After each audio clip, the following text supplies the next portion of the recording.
Abby, your host for Southern Miss Today on Southern Miss Radio. I'm here to bring you updates, news, and more from our community. To add to all the excitement today, we have Mississippi Moments with Dr. Francis Carnes and a news wrap with Z Gray to ensure you're up to date on all the hottest topics. And guess what? We have a very special guest for you today, Davy Goldsmith. You definitely want to stay tuned for what they have to share with us today. But before we jump into all the fun, here's a quick message from our sponsor. So hang tight, we'll be right back with more Southern Miss Today. Sponsorship comes from American Graphics. Located at 8 Commercial Warehouse Drive in Hattiesburg, American Graphics provides custom screen printing and embroidery. They can be reached by phone at 601-602-2277. And the website is goamericangraphics.com. American Graphics, printing at its finest. Hey America, we need to have a little talk. We've got a lot of food in this country. So how are 17 million kids in America struggling with hunger? That's why the Feeding America nationwide network of food banks gathers surplus food and gets it to hungry kids who need it. Support Feeding America and your local food bank at feedingamerica.org. To help solve hunger in Mississippi, contact Mississippi Food Network or visit feedingamerica.org. Brought to you by Feeding America and the Ad Council.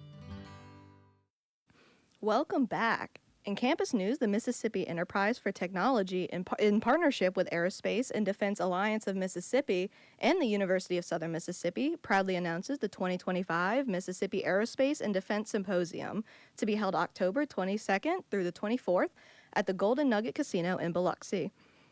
Building on the success of last year's symposium, which convened nearly 400 industry, government, academic leaders at the University of Mississippi, the 2025 MADS will continue to elevate Mississippi's position as a hub for aerospace, defense, and advanced technology industries. The event will serve as a platform for industry leaders, government officials, and researchers to exchange ideas, foster collaboration, and drive innovation within these critical sectors.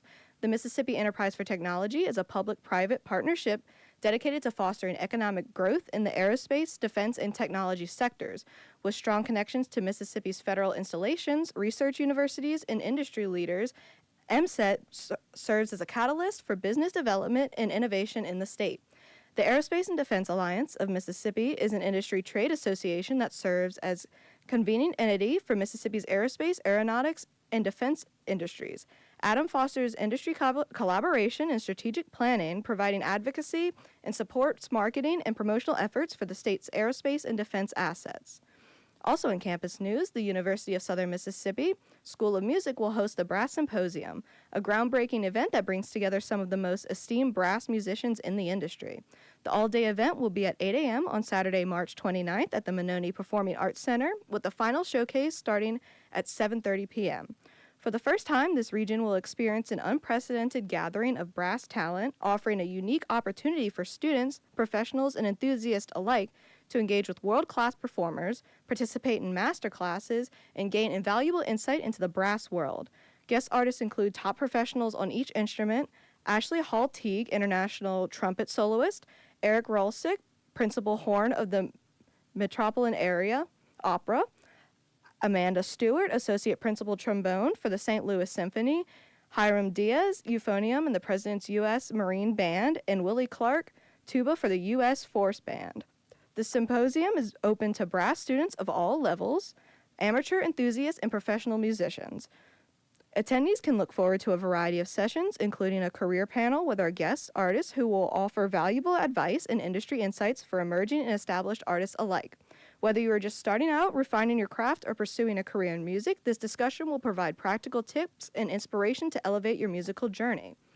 In Hattiesburg news, officials have reported that first responders were called to a helicopter crash near the Natchez Trace Monday afternoon shortly after 1 p.m.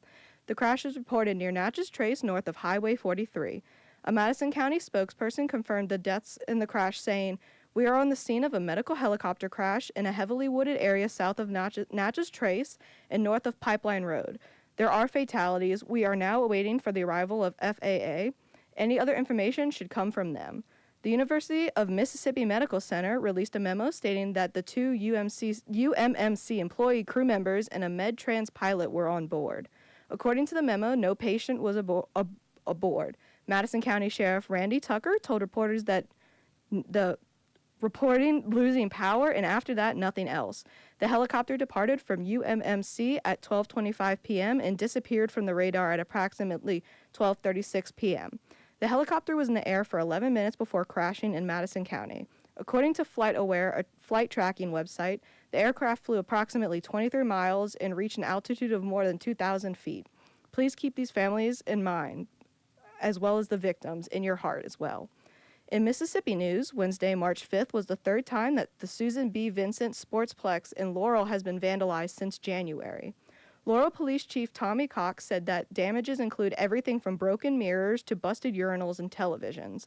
This time, 4 local teens are being charged in connection to the crimes. The police chief said that they were all brought in on Friday afternoon. Their actions are now costing the Laurel Parks and Recreation Department hundreds of dollars and possibly more. Caroline Burks with the Laurel Main Street called the incident disappointing considering the role the department plays within the city. Burks is hopeful that this won't become a recurring issue in the city. That's your news update from Southern Miss Today. We'll have the latest in sports and weather, so stay tuned. We'll be right back after a word from our sponsors. Hello, I'm Dr. Ed Simpson, Director of the School of Media and Communication at USM. Join me on Southern Miss Radio Friday afternoons at 12:30 for a new show, News You Need. On News You Need, USM students will discuss current events and why those events are important to them. Listen in on how the future citizens of the U.S. consider news and how those news events affect their lives. Join me for News You Need, Fridays at 12:30 on Southern Miss Radio. To the big-hearted, the bold, the teachers, the growers, the builders, the change makers, we need you. We are the Peace Corps. In more than 60 countries, we go the distance to make a difference. We're volunteers, partners, communities, bringing our experience, joy, and passion to building a better world together. Are you looking for more? Then we are looking for you. Join us at peacecorps.gov. Welcome back with our action-packed sports segment. Let's dive into the latest scores, highlights, and sports. Get your jerseys on because it's game time. Today, Wednesday, March 12th, the men's and women's tennis teams will be playing against Alcorn State, and the softball team will be playing against Alabama State. On Friday, March 14th through March 15th, track and cross country will be at the NCAA Indoor Championships. The softball team will be playing against Georgia Southern, and the baseball team will be playing against Old Dominion. On Saturday, March 15th, the women's tennis team will be playing against Marshall. The beach volleyball team will be playing against UT Martin and ULM. The baseball team will be playing against Old Dominion, and the softball team will be playing against Georgia Southern. On Sunday, March 16th, the women's golf team will be playing at the Bama Beach Bash. The women's tennis team will be playing against Appalachian State. The men's tennis team will be playing against the University of Louisiana, and the beach volleyball team will be playing against Spring Hill. Head to southernmiss.com to keep up with all the Golden Eagles sports activities. As for weather today, look for a low of 48 with a low chance of rain and a high of 77. The feels like for today is 45 to 76 degrees. Tomorrow, look for a low of 58 and a high of 81 with a low chance of rain. Tomorrow's feels like is 56 to 82 degrees. Up next, we have Mississippi Moments, produced by the Center for Oral History and Cultural Heritage with Dr. Francis Carnes on working with exceptional children. Check it out. This is Mississippi Moments, produced by the Center for Oral History and Cultural Heritage at the University of Southern Mississippi and supported by the Mississippi Humanities Council. I'm Bill Ellison. Dr. Frances Carnes began her career at the age of 19, teaching first graders in Illinois. She explains how that experience inspired her to focus on the educational needs of exceptional children. I went to East St. Louis, Illinois, and taught first grade when I was 19 years old with 2 years of college. The principal expected me to do things that I was unwilling to do. Every child had to be on the same page on the same day. And my first graders were all the way from pre-kindergarten up to about fourth grade in their ability. I just thought I need to be someplace where I can look at every child as an individual. And just before graduating from Quincy College, I read a book called Angel Unaware by Roy Rogers and Dale Evans. And it was about their Down syndrome child. And I thought, that's the child I want to work with. I want to be able to differentiate for that child. I wanted to know everything about exceptional children. Bill Ellison hosts Voices of Our People World War II, a new podcast from Mississippi Moments, sponsored by the Mississippi Humanities Council. That's Voices of Our People World War II, wherever you get your podcasts. That was your Mississippi moment for today. Coming up, we have the pleasure of hearing from Davy Goldsmith, not Goldman, $1 for every time I've messed up names, after a quick break. Not completing high school is more of a social thing than it was an academic thing. Even though all these years have passed, I still had that longing to have my diploma. At age 30, Carissa finished her high school diploma. If you're even considering getting your high school diploma, you can do it. No one gets a diploma alone. If you're thinking of finishing your high school diploma, you have help. Find free adult education classes near you at finishyourdiploma.org. That's finishyourdiploma.org. Brought to you by the Dollar General Literacy Foundation and the Ad Council. Now, please give a warm Golden Eagle welcome to Davy. How are you? I'm doing well, thanks. How are you? I'm good, thank you. Could you introduce yourself a little bit and tell everyone about yourself? Yeah, of course. Hey, everyone. My name is Davy, and I'm here to talk about a zine that I make today called Hattiesburg Alternative. Awesome. Why did you decide to start Hattiesburg Alternative? Yeah, so I came to Hattiesburg about 4 years ago, and when I first arrived here, I felt like I wanted to get more involved with the music scene and artists and people who shared similar interest as me. So I decided like a great way that I could start to meet those people and to help out in the local scene is to start making a zine, which is something that I practiced a lot back in my hometown of Baton Rouge, so I just felt like it'd be a really cool thing to start doing that here and meeting new people. I'm from Slidell. Look at that. And Cadence, she's in there. She's from Mandeville. What about you? And Adeline's from, she's not here, but she's also from Baton Rouge. That's great. That's actually, I always assume everyone's from here. Could you explain to people that may not know or have an idea of what Hattiesburg Alternative is exactly? Sure, of course. Hattiesburg Alternative is a zine, and zine is short for magazine, and it is a short magazine. So this zine focuses on local music, arts, poetry, and literature, and that's all done by artists who are in Hattiesburg, or at least the Hattiesburg area. Okay, awesome. What led you to your interest in zines? Yeah, zines are something that I felt like was very attached to punk culture.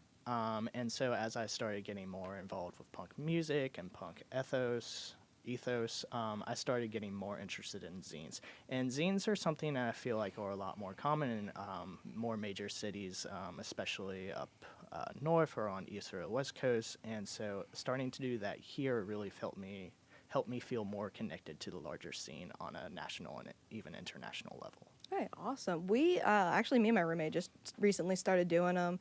He made this really good one. He made it on his iPad, but it's the song "Your Flag Decal Won't Send You to Heaven" or something. That's so I don't cool. remember, but it's a really cool. I'll have to see if he has a picture of it or the digital copy afterwards for you to see. That's so cool. And please come to the show on March 25th. There is a zine exchange. Oh, awesome. Actually, I'll have to remember that. Yeah. I'm going to remember that. Info is on hattiesburg.askapunk.com. Okay, awesome. Yeah, zines I didn't know what they were up until probably last year when my best friend texted me, how do I tell my mom that my friend gave me a zine and it's on a cigarette box and not that I'm smoking cigarettes. That's so cool. And I was like, I don't know what that is. I don't know anything about I thought he like spelled it wrong or something, Right. and he had to explain it to me. And then we recently started working on them in the room. Actually, again, my roommate made one for his archaeology class. Oh, cool. Actually, I don't know what the assignment was. I think it was just like make some form of presentation, but he made one for his archaeology class, and it's insanely cool. That is so awesome. We dig through the recycling bins outside the mail office for stuff. We found a lot of like anatomy type stuff out there because I think a lot of med students just throw their magazines in there, and I'm like, that's so neat. it's ours now. Yeah. So how long have you been running the Hattiesburg Alternative? Only about a year, to be honest. The first issue came out in spring of 24, and I first started working that, I think, around January of 2024. So we have 2 issues out, and I'm working on the 3rd one right now. Okay. What kind of submissions do you accept for this? I really take all kind of submissions, especially drawings, sketches, paintings, any poetry, prose, short stories especially, or submissions that I actively seek, yes. So can anybody just submit to you something that they've made to be included in this? Yeah, absolutely. If you follow me on Instagram is hattiesburg.alt, you can just send me a DM and we can go from there. Especially if you're in the Hattiesburg local area, please, I'd love to see all of what you got. Awesome. Are there any topics that are expressed more often than others within the zines? Sorry. Absolutely. Especially for Zine 2, I started to notice that a lot of the submissions were very, very introspective about defining aspects about the writers. And I find that very brave and very important to share. And especially when it comes to Hattiesburg Alternative, I find that I'm really drawn to submissions that may not be published in a lot of more open forms of media. So I definitely see a lot of stories about being trans, being LGBTQ+, talking about maybe perspectives that other people don't have, some stories on single motherhood, on being an international student. Those types of stories I see popping up again and again, and I love that about the scene. Do you get any that are from unexpected people, not someone that isn't alternative seeming, or you see their Instagram and they're the cutesy kawaii stuff, and you're like, where did this come from? Sure, of course. People are complicated, and you definitely can't assume anything by looking at a person. So it's really wonderful to see people open up about themselves when maybe on the surface level they may not be as they may not look to be what they are. Yeah. And I asked that because when I started learning about them, obviously it's a very alternative based thing, but I was curious because I don't usually see other people outside of the alternative community making it, and I was curious as to if you've gotten jump scared by someone coming up with neon pink on everywhere, and it's yeah, and it's like a zine that's all goth or something. No, absolutely. It's wonderful to hear from all sorts of people who want to have things published that are true about themselves. So yeah. And speaking of people making them and send them to you, how can the community get involved overall, including sending you zines? Yeah. What I always tell people is to go out, start talking to people, go to shows, I table at shows, so the local DIY shows, and if you see me, please come up to me, take the zine home with you. A lot of people just look at it and put it back, no, I made these for you to take home, and do that with everybody.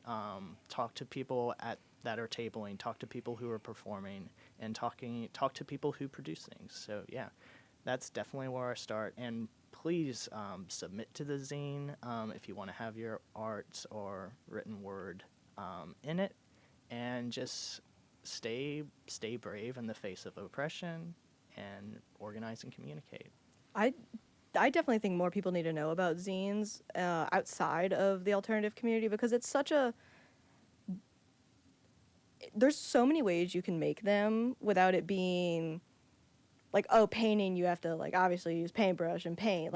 You have to have, not that you have to have skill to paint, you can paint if you want, but it's drawing, some people just can't. It's one of those things that you could do whatever you want. If you can't draw, I can't draw. I cut out stuff, I print stuff, I cut out stuff out of magazines, I make stuff, I do cross stitch and stuff like that. I use fiber art on mine instead of drawing stuff, because that scares me, and I'd rather sit there and work with the fiber art rather than drawing stuff. But I think more people need to know about it, because I feel like that's a way that people can express themselves if they don't have any way to do it. Absolutely, and it's a way to definitely self-publish while you're interacting a lot with your community. And we talked about this at the beginning, but something really beautiful and freeing about zines is that they can really just be about whatever you want and whatever you find interesting that you want to share with the world. Like you were saying, you can just make a collage or put together things that you just find in your environment, and that is a zine right there. I'm also very curious if anyone, like, especially artists, either like poets or like artists like drawing and stuff like that, have gotten like the weird things where like I forget which celebrity it was, but she got known for being on like the jumbotron at like a game or something, like something weird like that. If any artists that like, if there's been any like big artists that started from just like being found through stuff like this. I'm sure there has been, and a really cool thing about working with artists and musicians is that everyone who's famous really started off as something smaller. Of course, there are exceptions where people are just welcome into the big scene and taken advantage of that way. Or Nepo Baby. Or Nepo Baby. But yeah, no, a lot of the artists that have made it big started off very small. And I always wonder how many people I've worked with way back in the day that have like made it into something much more larger, and if that will still continue to happen. So that is something I think about a lot, honestly. And the especially your type of zines where it's a compilation of multiple rather than just like, because for people that might not know, a lot of the time when you make one like personally, it's just like your own. Obviously, you could put other people's in there if you want, but yours is a compilation of all these people's, and it showcases all these different types and styles of art. And I think it is, honestly, I keep saying it, but I think it is such a good way for people to get their like art out there, even if whether they're like unsure about it or they're scared.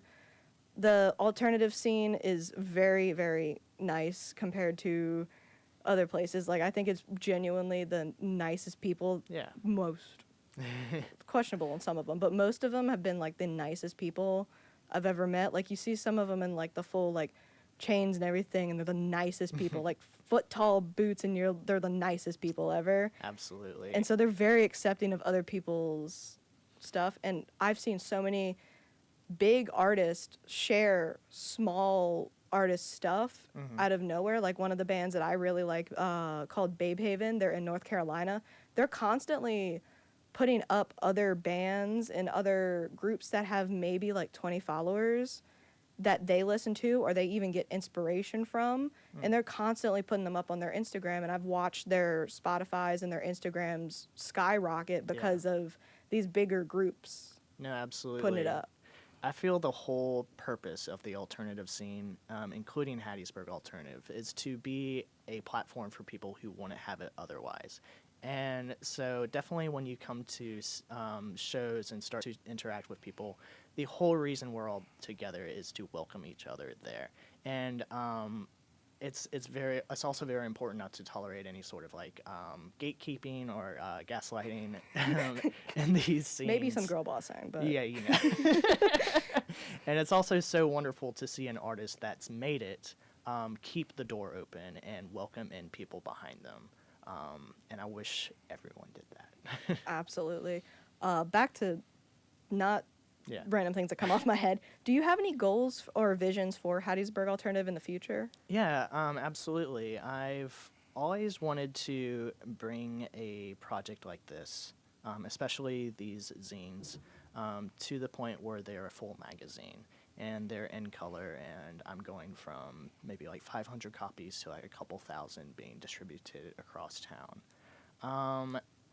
But it's really unfortunate that the basically alternative nature of these zines, I feel like, is keeping this zine from progressing to that level. And a lot of, basically the purpose of this zine is getting hit with things that are becoming politicized. So like this zine exists to elevate trans individuals, migrants, racially diverse, and female perspectives. And the very purpose and those very things is what is, I believe, is going to keep it from becoming what I would always want it to be. I wish I had more to say on that. No, you're so good. Actually, we were talking about this beforehand, how me and my roommate are working to bring in more diverse groups into the radio station to bring more, not only bring like attention to them if they're small or like not well known, but also to have a diverse variety of people that talk to us about whatever, because we don't want to stick to just like, oh, let's have someone come talk about like the English department or whatever, which we love doing that. I actually had to do one of those, I actually did one of those, loved it, but everything was very repetitive with the type of people coming in. And like I spoke to before about our interview with the band Babe Haven. They are a queer, women-only girl riot, I will never say it right, and my roommate's laughing at me right now because I never remember the right order, group, metal riot group, actually, in North Carolina that I've said 100 times. I like them a lot. But they are based around, first, queer rights and also women's rights, but they also base a lot of their music around bringing attention to sexual assault and, like, just some people's bad behavior and releasing like the anger about whether it's like sexual assault or like misogyny or homophobia, transphobia. They bring a lot of attention to that, and especially now, I really want to bring them on here to talk about that, because being such a big band, that is very, like, that can affect a lot of people, having them on here. Yeah.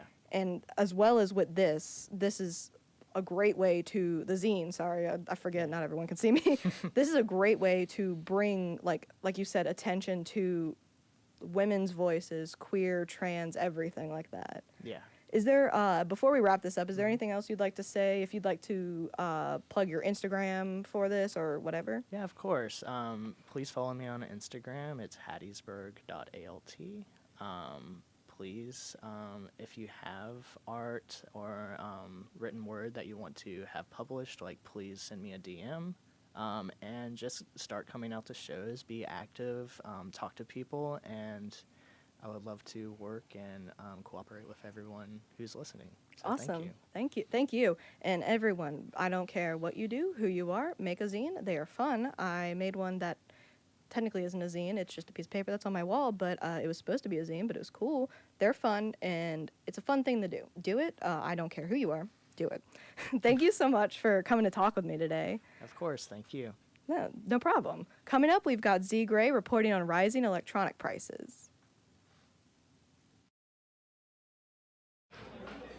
Rising prices on essential electronics to potential increases in tuition. These new policies could hit students where it hurts, their wallets. On February 1st, 2025, President Donald Trump imposed a 10% tariff on Chinese imports, citing national security concerns and economic competition. Students could still feel the ripple effects of these economic shifts in their daily lives, meaning electronics and textbook price spikes due to the tariffs on Chinese imports. Students may have to pay more for the devices they rely on for their education. We have, mostly digital devices that we use to do our schoolwork.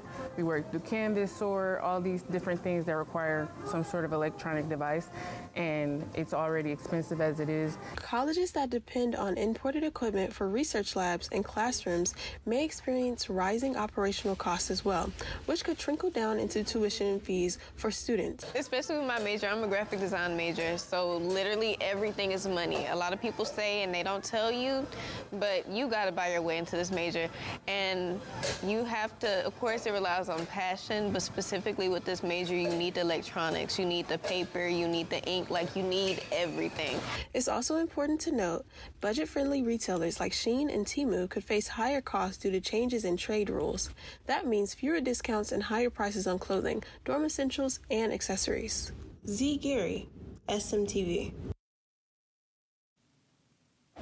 Thank you for listening to Southern Miss Today on Southern Miss Radio. We're thankful for Carl Wilson, our audio engineer, Gabby Collier, our film producer, for keeping this bird soaring. We especially want to thank our program director, Adeline Fields, our audio producer, Cadence Renfro, our booker, Austin Flores, our general manager, Dr. Martin, as well as our lovely guest today for Hattiesburg Alternative.